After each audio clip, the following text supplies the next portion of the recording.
the last two teams that you guys have played, Mississippi State and Auburn, they came in to your building. And I was looking at KenPom numbers. They were leading the league in offensive efficiency. Both teams were, and you guys held both of those teams to their third worst offensive efficiency number of the season. What do you feel like that says about the level of defense your guys are playing right now, and maybe how committed they are to the defensive end? Yeah, I mean, I think right now, Scotty, we're taking pride defensively. We're playing solid, disciplined defense. We're not over gambling. And I think the size has really helped us. Defensive rebound, with the exception of the last game. Obviously, Auburn annihilated us with their size at the 4-5 mainly. But defensively, our guys take great pride in really making the offense work. I know you said after the game the other night, Devo probably played his best game of the year. Maybe in the last couple of games, have you seen him maybe regaining, a little bit of his confidence? And I mean, he's even giving you guys a pretty good lift with his jumper too. Yeah, I think he's playing with great confidence. I think, he went from one role to another role, and I think he's embraced it and really competing at a high level on both sides of the ball. Alyssa? Hello again. Just wanted to ask about Jalen Williams, and I know you talk about him a lot, but just the jump that he's made from last year to this year, and it just seems like he just continues to get better every single game, and then does it with that smile on his face. Yeah, I mean, he brings joy to the game. He brings joy to practice every day. He's such an upbeat personality, rubs off on other people from a personality standpoint, but then on the floor, he does continue to get better. And I think he's really evolved where he's got different roles, throughout the course of a game, or throughout the course of 3 or 4 games. It might be the passing some nights. It might be the post-ups inside. It might be taking charges. It might be being an extra help defender. So he's always he's like our one guy that can easily adjust to the game plan based on what we need as a team. It's really hard to find a player like that. A lot of guys, they're kind of who they are. But Jay Will has a unique ability to kind of play with anybody. And then also, to adapt to what we need on both sides of the ball. Thank you. Curtis? Coach, what have you made of Alabama's season so far? Obviously, several really, really good wins and some head-scratching losses, but it seems like they've been pretty consistent at home. Yeah, I mean, I think, it's obviously they're going to have a great crowd. It's a weekend game. They've had some incredible great wins. I mean, you beat Baylor and you beat Gonzaga, just incredible wins. And knowing that their crowd can be loud and into it, you got to can't let the moment, become bigger than what it is. I read some great stuff on Snoop Dogg today and his approach to playing at the Super Bowl, which I thought was pretty cool and relevant. Of when you're performing, just worry about staying in the moment and stay in your little zone and stick to the script. And that's what we're going to have to do. I mean, that it's important for us on the road when you're playing in front of a good crowd, not to let large scoring runs. And then you add in the fact, that Alabama can score in such spurts, it's going to be really important for us to be able to stick to the defensive script, as well as offensively. And then obviously you guys are coming off a very emotional game. I'm just curious, from a coaching standpoint, as you return to practice, are there any adjustments that you make or anything you're looking for in terms of making sure the guys are locked back in, or you just kind of wait and see what you get from them when you get out there?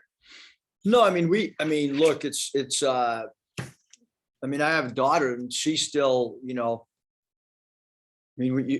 can't help when you go to a restaurant, people are still talking about that. And so it's going to, like it's there. And so the question is, what's your maturity level of handling that? And what's your, we use the term, what's your professional approach? Because people are, they're still talking about that game. And that's just, with me only going to lunch, these guys probably go to lunch and dinner and they're out and about. And so they're going to hear it, and you can't stop it because the fans are excited about it. But we play 2 road games coming up, and it's so hard to win on the road. I mean, we got 2 road games and then a really, really hard home game too. So we have, just if you look at a 3-game segment, I mean, we have to turn the page for sure. Will it be addressed? Absolutely. We haven't hit the practice floor. Today will be the first day. Will it be addressed again? Yes. Because we got to go figure out a way to continue to get better.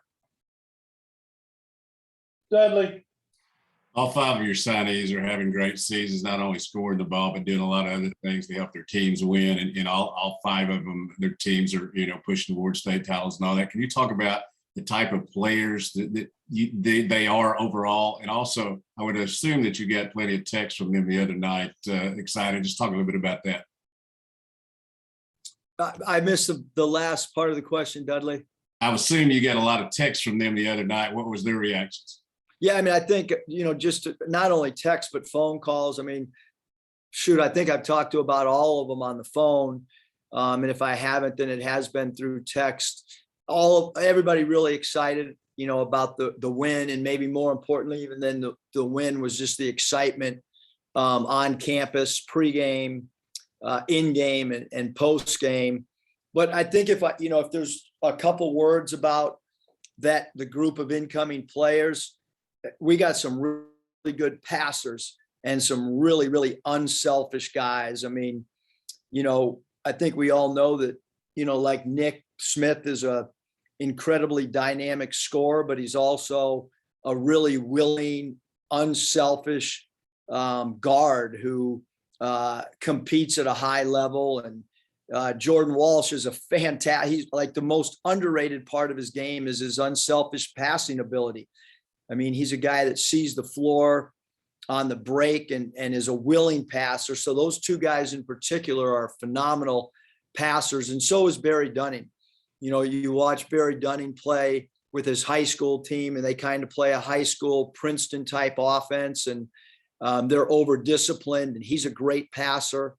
And then, Joseph Pinion's shooting ability and Darian Ford's ability just to score the ball across the board in different areas, and Darian's ability to draw free throws attempted, fits in as well with us. So I think it's a really well balanced group of guys, and I think they'll fit in with returners as well, because just the incoming group, the one common denominators are always talking about winning, and they're really, really good teammates. And I think that's important when you're adding a new group of players, is are they good passers? Are they willing passers? And how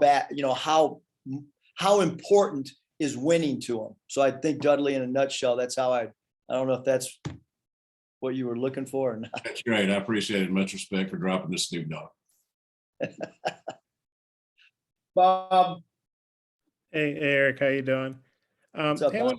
wanted to ask you a couple things about Kamani. He strikes me as a guy that really has a lot of resiliency, because, he had the wrist injury, and then you suspended him for a game, and then he got to start, and then he had the ankle injury, and he had the deal in the summer. And a lot of guys, if 1 or 2 of those things happen to him, they might get buried, but he seems like he just, nothing, gets to him. What do you think about his resiliency?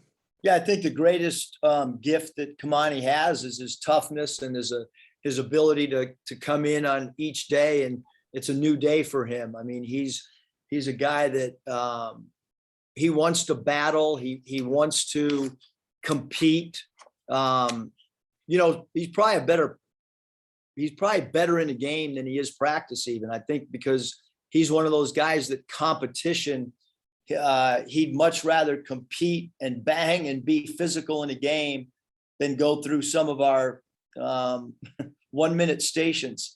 I don't think he's overly hyped up to, not that any of them are really hyped up to do our 1 minute stations, but he probably a lot more enthusiastic to go in there and box a guy out and get physical than work on footwork in a closeout station. You know, you suspended him for one game. It was said it was indefinite, but you brought him back pretty fast. I know he's been on your radio show. He's been post-game radio. So I assume you set some conditions down. He's met those. Kind of how's he handled all this stuff to get back in your good graces, I guess? I mean, basketball is really important to him. And you know, we talked with Kamani and his mom, and Coach Smart's done a great job of communicating and helping mentor, you know, and he's done what we've asked, and you know, he's worked his way up into the rotation, and you know, playing such an important game like last game, he's out on the floor at times and helping us. And then if you watch his attitude on the bench, because a lot of times I'll go back and look at not just the game tape of what's happening on the floor, but what's happening off the floor, who's bringing energy. If we have a big dunk or we make a big play defensively, who's the first, second, third, fourth guy off the bench clapping for his teammates and bringing energy, not zapping energy. And he's an emotional leader for us in game, both on the floor and on the sideline. And then with Alabama, you know, what would you say about their personnel? I mean, they couldn't hit the broadside of a barn the other night against Kentucky. Then they couldn't hardly miss against Ole Miss. Your 3-point defense struggled early, but now it's been great. Kind of how do you see the 3-point matchup, and just what do you think about them as a 3-point shooting team with their personnel? Yeah, I mean, I know that their numbers are not like they were last year, but you know, but Quinterly was there last year, and you know, he's obviously a great dribble drive player, but he's also, you know, a guy that's perfectly capable of hitting threes with his feet set or off the bounce. Obviously, number 5, Shackelford's, you know, one of the best 3-point shooters in the country. Left-handed guy who can also get to the rim. 14, Ellis is a good 3-point shooter. So those 3 guys in particular are all back from last year. And then you add an incredible talent like number 3, JD Davison, and Gary, number 4 at the power forward, will take an occasional 3, and he's a great offensive rebounder. And Rojas, who will play the 4 and the 5 for him, number 33. He's known as a physical interior offensive rebounder, but he'll take a high volume of 3 balls. And so both those guys are back from last year. And then Noah Gurley, number 0, plays the power forward / small ball 5 for him, and he can make 3s. So I think all those guys, Bob, are perfectly capable if you don't have incredible respect for him. And the backup 2 guard or 3, whatever you want to call him, number 2, Miles, can make 3s as well. So we're going to have to guard the 3-point line. You got a great transition defense. You also have to understand that this team really, really, really thrives on trying to get to the rim as well. And you guys have improved your 3-point defense so much. I mean, how much better do you feel about your 3-point defense than you did maybe 6 weeks ago or whatever? Yeah, I mean, we've improved drastically, you know, across the board defensively. You know, and I think we knew that, you know, 6 weeks ago before we got into SEC play, we knew that we had to make not just, you know, small leaps defensively, but we had to make major leaps defensively. And we've done that. And I think teams that have played against us and people that have watched our games that I have good, you know, incredible respect for, that are in the coaching profession, maybe at the NBA level, or could be an NBA front office person that I've taught. Like, everyone's noticed how hard our guys are playing. And, you know, the first thing usually that's being identified right now with our team is our defense. Okay, I might have another. I'll turn it back. Thanks, Eric. Thanks, Bob. Hutch, Coach, going back to Jalen, I think every time we've asked him about his rebounding, he kind of shrugs it off as saying, I guess it's luck. The ball's just finding me. But what do you think makes him such a good rebounder for y'all? He's got great hands, number 1. I think you also, you know, rebounding, you have an innate ability. You can do rebounding drills all you want, but he does have a, you know, a nose for the ball when it's loose. He is also physical. He's not afraid to, to go through two different bodies to defensive rebound. So I think all those things make him good. And he's got high basketball IQ. He's always in the right place, both offensively and defensively. And I think that really helps him as a rebounder as well. I know you had really high expectations for him, but has he, as far as a rebounding perspective, has he surprised you at all at how well he's rebounded for y'all? And I mean, he's become almost a double-double machine for you. I don't think we're surprised, to be honest with you, Hutch. I thought he had such a great, second half to his freshman year. And I thought, in the NCAA tournament, he became a vital, we needed his rebounding. We needed his physicality. And he continues to get better and better. I think that, where he'll be, in another month, I think he'll be even better than he is right now because of his confidence continues to grow. Christina, you still got a question? Yeah, Coach, I was just wondering, did you say that they were off practice yesterday? Yes. Yeah. Okay. We're first time we'll hit the floor is in 10 minutes and 13 seconds. Gotcha. And then I have another one. Just, it might sound like kind of a silly question, especially after you said that, it's kind of hard when people are still talking about the other night, but I do have a question about the other night. And just what do you do when you leave the arena? Like, how long were you at the arena after all of that craziness? And then what do you do when you get home? Like, how do you kind of decompress after that? Well, I didn't sleep much at all. I think I went to bed about 4:30. And woke back up about 6:30 and then went and worked out. But, that on that particular night, and it kind of varies how long we stay, as a staff. I'm usually probably the last coaching staff guy out, or I'll walk out with, 2 or 3 other guys. But we probably stayed in the back after everybody got back in the locker room. We probably stayed in the back for an hour, maybe an hour and 15 minutes, just kind of going through the game and talking about other games that were happening that night. But we do have the coaches have food that's brought back into our coaches' locker room for us to eat and relax and talk about things after a game. And then we always walk back to the practice facility, and Coach Ruda will have the highlighted box score done where he's already highlighted everything. And I'll take that home and do my post-game notes on the back of that sheet. Most of the staff went and ate afterwards at a Mexican restaurant. I didn't. I went home and started looking at Alabama and more importantly, probably answering text messages. Thanks, Coach. Thanks, Christina. Final question, Bob. Eric, what was it about, another Kamani follow-up? What was it about him when he got in the portal? He said on the radio show the other night that playing in Little Rock, he realized how big the Razorbacks were and was interested in playing for you guys. What was it from the other end? What was it about him that merely interested you when he got in the portal? Yeah, I think, when we talked about last year's group, Bob, I kind of made it, a statement of, I felt comfortable with guys that we had seen live, like, whether it was Jalen Tate, and we were, getting ready to play Northern Kentucky, and I got to watch tape and really dive into his game. Kamani, they played us at Nevada when he was a freshman. So I got to watch, prepare for him.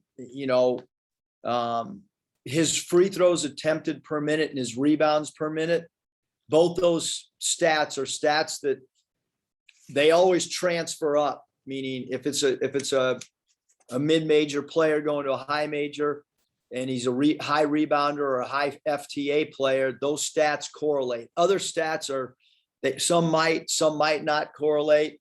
It's the same thing if it's a good college rebounder. He's usually a pretty good NBA rebounder or G League rebounder. So we felt like because of his ability to draw fouls, which is a big part of our philosophy, and then also we felt like rebounding, every team can add rebounding. And I knew that he was a tough-minded young man as well. And you faced him in the exhibition game too, when our Little Rock played here. Right. Yeah, he had a double-double in that game.